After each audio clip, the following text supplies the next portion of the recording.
آج ہم ایک خاموش قاتل کے بارے میں بات کریں گے، اور یہ قاتل جو ہے یہ بہت خاموشی کے ساتھ چپ کے آپ کے اور ہمارے گھروں میں اور ہمارے تعلیمی اداروں میں گھس چکا ہے۔ اور یہ خاموش قاتل ہماری جو نوجوان نسل ہے، ہمارے جو بچے ہیں، آپ کا بیٹا، آپ کی بیٹی، اس کی رگوں میں اندھیرا بھر رہا ہے۔ اور یہ جو رگوں میں اندھیرا بھرنے کا عمل ہے یہ ہماری آنکھوں کے سامنے جاری ہے، لیکن اکثر اوقات ہمیں پتہ ہی نہیں چلتا۔ پتہ اس لیے نہیں چلتا کہ آج کل بہت سے جو نوجوان ہیں، اسٹوڈنٹس ہیں، آپ کا بیٹا یا آپ کی بیٹی، وہ ہیروئن یا آئس کا آن لائن آرڈر کرتے ہیں، منشیات کا آن لائن آرڈر کرتے ہیں، اور ان کو ہوم ڈیلیوری ہو جاتی ہے اور آپ کو پتہ بھی نہیں چلتا۔ یہ کیسے ہوتا ہے؟ اور پاکستان میں اس وقت جو منشیات کا جو دھندا ہے، اس میں نہ صرف سوشل میڈیا ایپس استعمال ہو رہی ہیں، اس میں کرپٹو کرنسی استعمال ہو رہی ہے، اور یہ جو دھندا ہے یہ اربوں روپے کا کاروبار بن چکا ہے۔ تو ہم آج آپ کو اس مسئلے کی سنگینی کے بارے میں بتائیں گے، تعلیمی اداروں میں جائیں گے، اینٹی نارکوٹکس فورس والوں سے بات کریں گے۔ تو سب سے پہلے ہم آپ کو ایک رپورٹ دکھانا چاہتے ہیں۔ کراچی جو پاکستان کا سب سے بڑا شہر ہے، وہاں پر یہ جو منشیات کا دھندا ہے یہ کیسے ہو رہا ہے، تو کراچی سے کاشف مشتاق کی رپورٹ دیکھیے۔ واٹس اپ جو ہے ٹریس نہیں ہوتا، تو ابھی ایک میں وائس نوٹ بھیجتا تھا کہ یار 2.5 گرام پاؤڈر لیا ہو، 1 گرام آئس لیا ہو، 15 منٹ میں جو ہے میرے گھر کے باہر بندہ کھڑا ہوتا ہے۔ حشیش ہے، اس کی کنزمپشن کراچی میں ورلڈ اوور جو ہے نیو یارک کے بعد جو ہے سب سے زیادہ پائی گئی ہے۔ کراچی جو ہے وہ مینوفیکچر تو نہیں کرتا، مگر جو کہ یہاں پر ڈیفرنٹ روٹس ہیں جس میں لینڈ، ایئر اور واٹر روٹس ہیں، اس کو استعمال کرتے ہوئے انٹرنیشنل مارکیٹس جو ہیں وہاں سے یہ ڈرگز جو ہیں وہ کراچی میں پہنچ جاتی ہیں۔ سیکیورٹی اداروں کے مطابق افغانستان سے اسمگل ہونے والی ہیروئن اور دیگر منشیات بلوچستان کے راستے سے کراچی لائی جاتی ہے، جبکہ آئس اور نشاور گولیوں کے پارسل بعض اوقات بیرون ملک سے بندرگاہوں، بس ٹرمینل اور ٹرانسپورٹ نیٹ ورک کے ذریعے شہر میں داخل کیے جاتے ہیں۔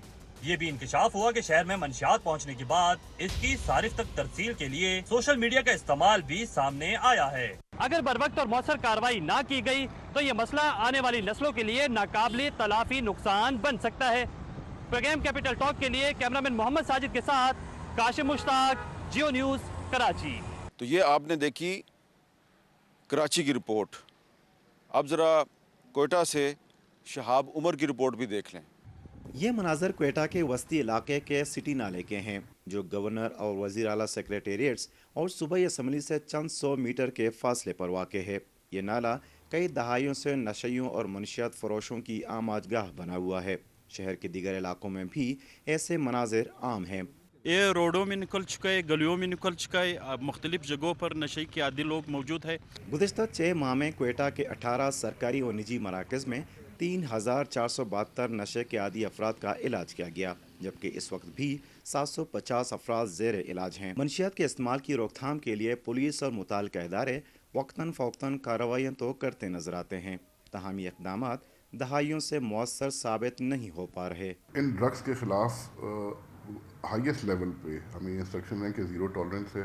اے این ایف کے ساتھ پہلے ہم سارے سائلوز میں کام کر رہے تھے، ان آئسولیشن کام کر رہے تھے، but now there is a coordinated effort and we are seeing results الحمدللہ۔ متعلقہ حکام دعووں کی بجائے اس سنگین مسئلے پر فوری اور ٹھوس اقدامات کریں۔ پروگرام کیپٹل ٹاک کے لیے کیمرامین اکمی روجر کے ساتھ شہاب عمر، کوئٹہ۔ کوئٹہ کی صورتحال بھی آپ نے دیکھ لی، تو اب آپ کو پتہ لگ گیا ہوگا کہ یہ معاملہ جو ہے یہ کس طرح پاکستان کے شہر شہر اور گاؤں گاؤں میں پھیلا ہوا ہے۔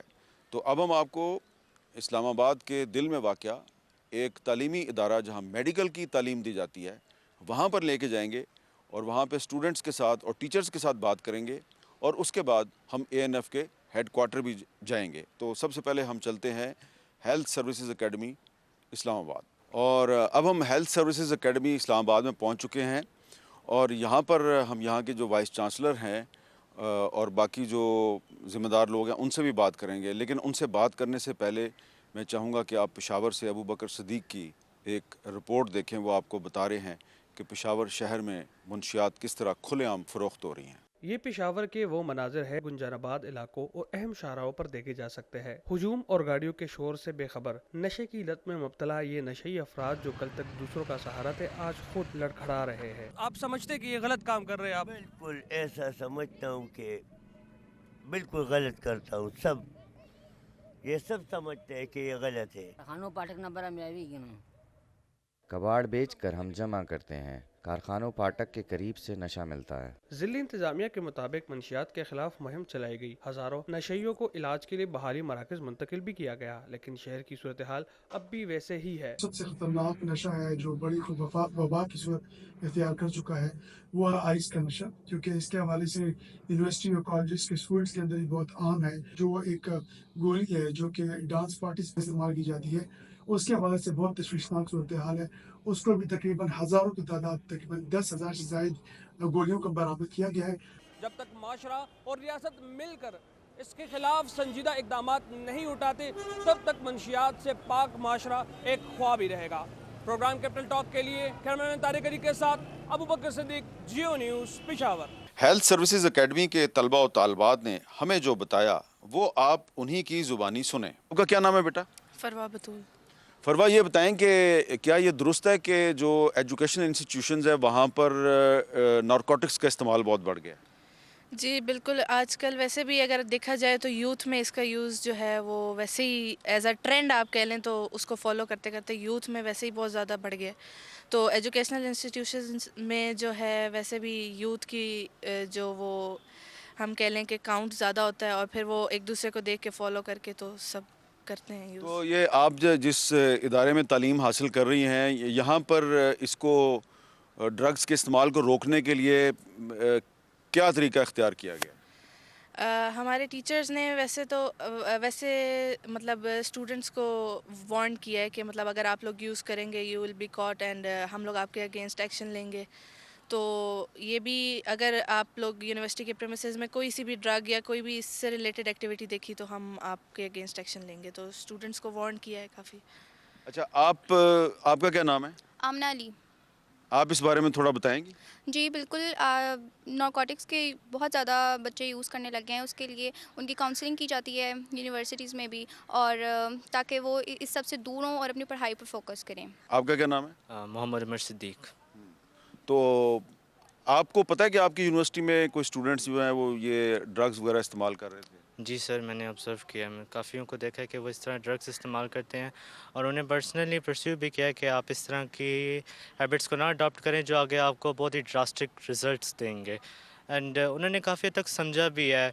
بیسیکلی ایک بہت اسمال پوائنٹ سے یہ چیز سٹارٹ ہوتی ہے کہ ایک بار لے لیا ایسے ٹرینڈ فالو کر کے، لیکن ان کو کاؤنسلنگ کر کے، ان کو سمجھا کے، ان کو شیم فل نہیں کر کے، ان کو بے عزت کر کے نہیں، ان کی سیلف رسپیکٹ کو ہارم کے بغیر ان کو پتہ ہے کہ یہ چیز اچھی نہیں ہے، اس کا بہت برا افیکٹ ہو سکتا ہے، تو وہ سمجھ آ گئے ہیں، اور کافی حد تک ایسے ہیں کہ جنہوں نے چھوڑ دیا ہے۔ میرا نام ایمان فاطمہ ہے اور میں ایچ ایس سی کی اسٹوڈنٹ ہوں۔ یہ جو ڈرگ ایڈکشن ہے یہ ہر یونیورسٹی میں بہت زیادہ کامن ہے، اور اگر کسی بھی یونیورسٹی میں ہے تو یہ کوئی بڑی بات نہیں ہے، کیونکہ پاکستان میں یہ ایک بہت میجر ایشو بن چکا ہے۔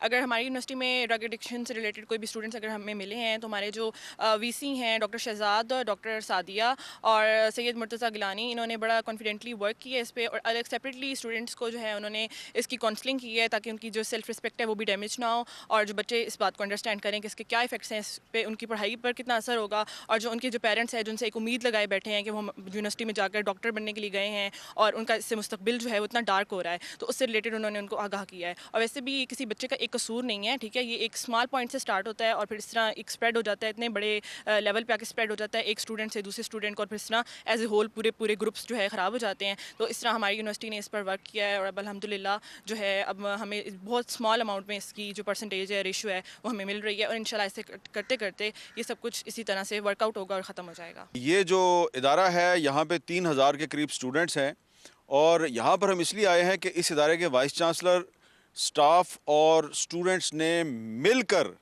جو منشیات کا استعمال کرنے والے جو اسٹوڈنٹس تھے ان اسٹوڈنٹس کے خلاف کارروائی نہیں کی بلکہ ان کی مدد کی، اور نہ صرف یہ کہ ان کو منشیات کے استعمال سے دور کیا ان کا علاج کیا، بلکہ جو لوگ ان کو منشیات سپلائی کرتے تھے، ان کو فروخت کرتے تھے، ان کو گرفتار بھی کروا دیا۔ تو وائس چانسلر صاحب سے گفتگو کرتے ہیں۔ السلام علیکم سر، تھوڑا تعارف کروائیں گے؟ جی، ڈاکٹر شہزاد علی خان، میں میڈیکل گریجویٹ ہوں، پھر میں نے کیا MBA finance, MSc public health اور PhD۔ میں 2008 سے ہیلتھ سروسز اکیڈمی میں ہوں اور 2023 میں ریگولر وائس چانسلر سلیکٹ ہوا تھا یہاں پہ، لیکن 2008 سے HSA میں ہوں۔ اچھا، ذرا یہ بتائیں کہ اسلام آباد میں اور پاکستان میں بہت سی یونیورسٹیز، کالجز جو ہیں وہاں پر اسٹوڈنٹس جو ہیں وہ منشیات کا استعمال کر رہے ہیں، اور عام طور پہ جو انتظامیہ ہوتی ہے وہ کھل کر بتاتی نہیں ہے کہ یہ مسئلہ موجود ہے، لیکن آپ نے مسئلہ جو ہے اس کو آئیڈینٹیفائی بھی کیا اور اس کا سلوشن بھی آپ نے تلاش کرنے کی کوشش کی۔ تھوڑی سی تفصیل بتائیں گے؟ بالکل، شکریہ۔ یہ بہت بڑا مسئلہ ہے ہمارے تعلیمی اداروں کا، اور اس میں اسکول، کالج اور یونیورسٹیاں تقریباً ایکولی انوالوڈ ہیں، شامل ہیں۔ بہت بڑا ٹارگیٹ پاپولیشن ہے یہ منشیات کا، کیونکہ یہ ایک ایسی ایج ہوتی ہے جس میں ٹینشن بھی زیادہ ہوتی ہے، اسٹریس بھی زیادہ ہوتا ہے، اور کچھ حد تک انڈیپینڈنس بھی مانگ رہا ہوتا ہے بچہ، میٹرک کر کے FSC کر کے تھوڑا سا آزاد ہو جاتا ہے۔ تو جب یہ یہاں پہ آتے ہیں نا، تو ماں باپ کو بھی نہیں پتہ ہوتا، اور ادارے میں جو ایکٹیویٹیز ہو رہی ہوتی ہیں یوزلی ایڈمنسٹریشن اس سے بالکل واقف نہیں ہوتی۔ تو یہ ایزی پرے ہیں، مطلب آسان ٹارگیٹ ہے منشیات فروشی کا۔ اور پھر یہ کہ جس یوتھ کو آپ اگر ٹارگیٹ کر لیں گے تو وہ بہت لمبی انویسٹمنٹ ہے منشیات فروخت کرنے والوں کی، کیونکہ ان کی عمر ینگ ہوتی ہے تو لمبے عرصے تک ان کو اس سے ملتی ہے، کہتے ہیں نا لائف ملتی ہے ایڈکشن کی۔ ہم نے یہ کیا کہ ہم نے سب سے پہلے ہمارا جو ایک ایم تھا، جب ہمیں پتہ چلا کہ بہت سارے بچے کلاس میں عجیب و غریب قسم کی بیہیویئر رکھتے ہیں، تو ڈاکٹر سعدیہ سے بھی آپ بات کریں گے، تو ہم نے کوآرڈینیٹرز کو تمام جو کلاس کے ہوتے ہیں ان کو یہ کہا، ٹاسک دیا کہ جو ایب نارمل قسم کے بیہیویئر والے بچے ہیں جس پہ آپ کو شک ہوتا ہو کہ یہ تھوڑا سا پڑھائی میں بھی ٹھیک نہیں جا رہا، ایگریسو زیادہ ہے یا بہت ڈپریسڈ ہے، سب سے پہلی بات تو یہ ہے کہ ہم نے تمام یونیورسٹیز کو سب سے پہلا کام جو کرنا ہے نا وہ ہے ٹیچرز کو اورینٹ کرنا، کیونکہ کلاس میں نا VC نہیں جاتا، نا ایڈمنسٹریٹر جاتی ہے، ٹیچر جاتا ہے، تو ٹیچر کو یہ اورینٹیشن دینا کہ آئیڈینٹیفائی کرنا کہ کسی بچے میں پرابلم ہے تو اس کو کیسے آئیڈینٹیفائی کرنا ہے، اسکرین کرنا، وہ ہم نے کیا۔ اس کے بعد پھر اس بچے کو سختی نہیں کرنی اس کے ساتھ، کیونکہ وہ ولنریبل ہے۔ ایک عام بچہ جو شاید نہیں یوز کرتا ایڈکشن، نارمل بچہ ہے، اس کو آپ ڈانٹیں گے بھی تو وہ اس طرح سے ریئیکٹ نہیں کرے گا۔ اس بچے کو بڑا خاص طریقے سے مینیج کرنا پڑتا ہے۔ پھر ہم نے ان کو گروپ کی صورت میں لے کے آئے۔ اچھا، انڈیویجول بھی نہیں لا سکتے آپ، انڈیویجول لے کے آئیں گے تو کلاس میں بات اٹھے گی کہ اس کو کیوں لے کے جا رہے ہیں، لائک میرا نام شہزاد ہے تو شہزاد کو کیوں بلایا ہے مینٹل والوں نے یا ہیلتھ ویلنس والوں نے یا VC نے۔ تو ہم نے 4-5 کا گروپ بلایا اور ان کو کہا کہ ہم نا ویلنس کے اوپر بات کرنا چاہ رہے ہیں، آپ کی جو پرفارمنس ہے وہ کیسے بہتر ہو سکتی ہے۔ اس میں کچھ نارمل لوگ بھی شامل تھے، کچھ ایڈکشن والے بھی تھے۔ میڈم کے پاس آئے، وہاں پہ ہم نے ان سے ڈسکشنز کی، تو کچھ جو ہوتے ہیں نا بچے وہ ڈفرینٹ سٹیج پہ ہوتے ہیں ایڈکشن کی، یہ ایک سٹیج پہ سارے بچے نہیں ہوتے، کسی نے بہت پہلے شروع کیا ہوتا ہے، کسی نے لیٹ، ہر کسی کے سمٹم فرق ہوتے ہیں۔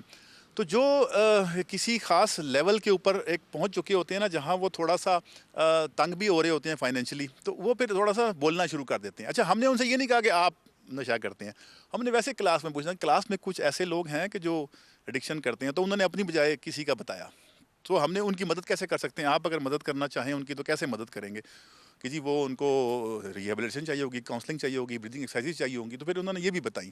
تو جب آپ آئیڈینٹیفائی کر لیتے ہیں، آئسولیٹ کر لیتے ہیں، تو بچوں کو لے کے جانا ایک ایسی جگہ پہ، میں ابھی آپ کو دکھاؤں گا جگہ، وہ ہر یونیورسٹی میں ایک ایسی اسپیس ہونی چاہیے جہاں پہ 4-5 کا گروپ بیٹھ کے نا گروپ تھراپی کر سکے، ٹھیک ہے نا۔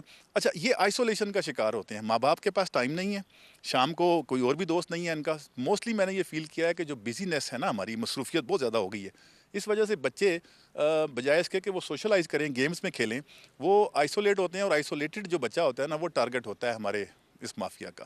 تو انہوں نے پھر اس کو آئیڈینٹیفائی کیا، پھر انہوں نے پھر بتایا، وہ بھی آپ کو بتائیں گے جو میرے لا آفیسر ہیں، کہ کس طریقے سے ہم نے ان کو بیک ٹریس کیا، اسنیپ چیٹ اور soft where, what's app groups ہیں ان کے، وہ سارے بیک ٹریس کر کے، اسنیپ چیٹ اور واٹس ایپ گروپس کے، جی وہ اسنیپ چیٹ کا یہ ہوتا ہے نا کہ آپ کے فون پہ بھی وہ ختم ہو جاتی ہے اور اس کے فون پہ بھی ختم ہو جاتی ہے، تو وہ لوکیشن بتاتے ہیں باقاعدہ، یہ آپ کو صدیق ابھی بتائیں گے کہ وہ بتاتے تھے جو سپلائی کرنے والے ہیں نا، ان کے پاس ایسے ماڈرن ٹیکنیکس ہیں کہ جو شاید ہماری ماڈرن یونیورسٹیوں کے پاس بھی وہ ٹیکنیک نہیں ہے، ہم اولڈ اسکول ہیں، وہ بہت ماڈرن ہیں۔ تو آپ ڈاکٹر سعدیہ، پھر جب آپ کو اس مسئلے کا پتہ چلا تو پھر آپ نے کیا فیصلہ، کیسے ان کو ٹیکل کرنا ہے؟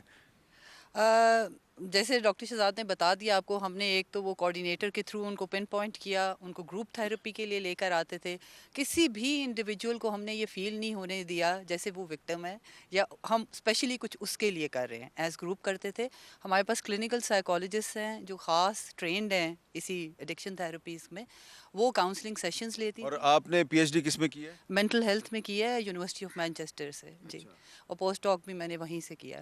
اور میں ان کی کنسلٹیشن اور میں پھر ساری فائل دیکھتی تھی اور پھر میں ان کو بتاتی تھی کہ اب نیکسٹ اسٹیپ ہم نے کیا کرنا ہے. کاؤنسلنگ سیشن ہو گیا اور گروپ ہی میں ہم زیادہ کرتے تھے. انڈیویجول اگر کسی بچے کی کوئی زیادہ پرابلمس ہیں، آپ حیران ہوں گے کہ یہ ایڈکشن کے ساتھ ساتھ اور زیادہ تر جو سامنے آئے وہ فیملی مسائل سامنے آئے، پیرنٹس کی لڑائیاں سامنے آئی، جو بچپن سے بچوں کے سوشل ایشوز بہت زیادہ ہیں. فائنینشیل ایشوز تو ہیں ہی ہیں، لیکن زیادہ تر بچے ماں باپ کی لڑائیاں، گھر کے ایشوز کی وجہ سے تنگ آ کے نیچرلی جب یونیورسٹیز میں آتے ہیں اور ان کے پاس کوئی وہی جو سر نے کہا آئسولیٹڈ فیل کرتے ہیں، پھر اس وقت وہ اس چیز کا سہارا لیتے ہیں. جب آئیڈینٹیفائی ہو گئے لڑکے، پھر آپ نے پتہ کیا کہ ان کو سپلائی کہاں سے ہو رہی ہے؟ جی سر بالکل. مجھے جب یہ ٹاسک اسائن ہوا وی سی صاحب کی طرف بینگ اے لا آفیسر، مجھے سر نے بتایا کہ آپ نے کوئی بھی لیگیلٹیز کے اندر نہیں جانا، لیگل فریم ورک کے اندر ایک اس چیز کو آئیڈینٹیفائی کرنا ہے. تو ہم نے ان بچوں کو ایز اے پیشنٹ ٹریٹ نہیں کیا، ہم نے ان کو تھیراپی کے لیے ان کو ایز اے فرینڈ کو بٹھا کے ساتھ ساری ڈیٹیلز لینا اسٹارٹ کی. تو پتہ چلا کہ یہ جو ان کو سپلائی کی جا رہی ہے ایک بڑا منظم گروپ ہے جو اسنیپ چیٹ، اس کے ساتھ وائبر ایک ایپ ہے اس کو یوز کر رہے ہیں. کوئی جیسے ان کو یہ لوگ اپنا جب ان کو ڈرگ سپلائی کی جاتی ہے اس کے بعد ان کو پن لوکیشن دی جاتی ہے، یہ خود سامنے آتے نہیں تھے. اسپیسیفک لوکیشن اور پکچر بھیج دیتے کہ فلانی جگہ پہ اس لوکیشن پہ آپ نے وہاں سے چیز پک کر لینی ہے. اور پھر آہستہ آہستہ شروع میں ان کو ڈفرینٹ آفرز دی جاتی ہیں، سستی چیز دی جاتی ہے. پھر ان کو اتنا اس میں انوالو کر دیا جاتا تھا کہ بچے اس میں سے باہر نہیں نکل سکتے تھے. اور پھر ساتھ اپنے ساتھ اور فرینڈس کو انوالو کر لیتے تھے کہ آدھے پیسے تم دے دو، آدھے تم دے دو. تو پھر ہم نے ان کو اعتماد میں لے کے ان سے ان کی موبائل فون چیک کیے. ہم لوگوں نے کہا کہ آپ آرڈرز کریں. آرڈرز کیے، ہم نے لا انفورسمنٹ کو انوالو کیا اور ایک لا انفورسمنٹ مینز ANF کو انوالو کیا. انہوں نے ایک سکسیزفل ریڈ کیا and we got to know کہ انہوں نے ایک بہت بڑا گینگ پکڑ لیا جو کہ وہ صرف انسٹیٹیوشنس کے اندر بچوں کو یہ ڈرگ سپلائی کر رہے تھے. سر تو اس کا مطلب ہے ANF کے ساتھ جو آپ کی کوآرڈینیشن تھی اس کا آپ کو بہت فائدہ ہوا؟ بہت فائدہ ہوا. اور اس کے لیے ان کی پھر ہمیں ایک اور ریکویسٹ آ گئی. انہوں نے کہا کہ اب ہم اس کا مطلب انٹیریئر منسٹر نے ان کو کہیں کہا ہے کہ ہم نے 30 ماڈل ایڈکشن ریہیبلیٹیشن سینٹر بنانے ہیں پاکستان میں. تو پہلا انہوں نے کہا کہ ہم HSA میں اسٹیبلش کریں گے. وہ یہ جگہ بھی دیکھ کے چلے گئے، میں آپ کو دکھاتا ہوں. 30 بیڈ کا ہم بنانا چاہ رہے ہیں، لیکن یہ وہ جیل والا نہیں ہوگا، والنٹری ہوگا، بڑے پیار سے ویلنس سینٹر ہوگا.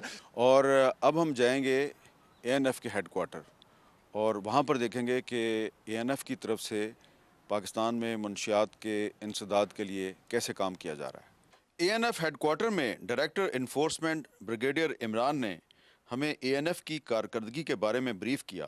انہوں نے بتایا کہ ANF کی کل افرادی قوت 3127 ہے. 2025 میں پاکستان میں 285 ٹن منشیات ضبط کی گئیں. ان میں سے 164 ٹن ANF نے ضبط کی.